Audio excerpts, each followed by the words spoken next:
Pinirmahan na ni Pangulong Ferdinand Marcos Jr. ang Republic Act No. 12316 na nagbibigay ng kapangyarihan sa ehekutibo na pansamantalang magbawas o magsuspinde ng excise tax sa mga produktong petrolyo.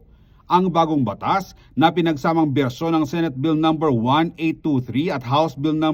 8220 ay agad na magkakabisa matapos mailathala.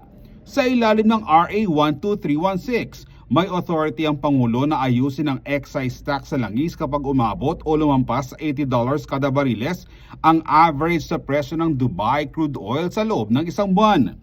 Isasagawa ito sa koordinasyon ng Department of Energy o DOE at batay sa rekomendasyon ng Development Budget Coordination Committee o DBCC.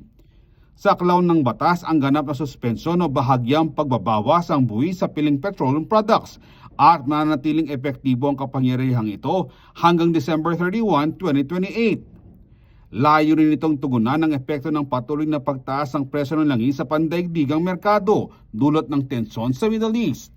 Mapapagaan din ito ang gastusin ng mamamayan, lalo na sa transport sector at mga pamilyang apektado ng sunod-sunod na oil price hike. Bilang bahagi ng transparency measures, inaatasan ng mga oil company na magsumite ng monthly reports sa kanilang cost components sa DOE na siya namang ipapasa sa Kongreso at DBCC. Inatasan din ng Bureau of Internal Revenue at Bureau of Customs sa magbigay ng monthly data para sa tamang pagkukuwenta ng value-added tax. Nakasaad din sa batas na kinakailangang magsumite ang Pangulo ng ulat sa Kongreso na naglalaman ng batayan ng desisyon sa pagbawas o pagsuspinde ng buwis. Kailangan din niyang iulat ang inaasahang mawawalang kita ng gobyerno, benepisyong panlipunan at posibleng epekto nito sa inflation at kabuwang ekonomiya.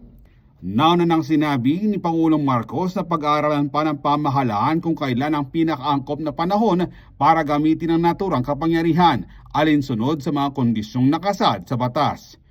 Bukod sa pagsirit ng presyo ng krudo sa world market, ginawa rin ng hakbang kasunod ang deklarasyon ng National Energy Emergency. Inaasahang magsisilbi ang bagong batas bilang mahalagang mekanismo upang mapatatag ang presyo at mabawasan ang epekto sa mga negosyo at mamimili. Ako si Jody Dizon Mercado para sa CLTV 36 News.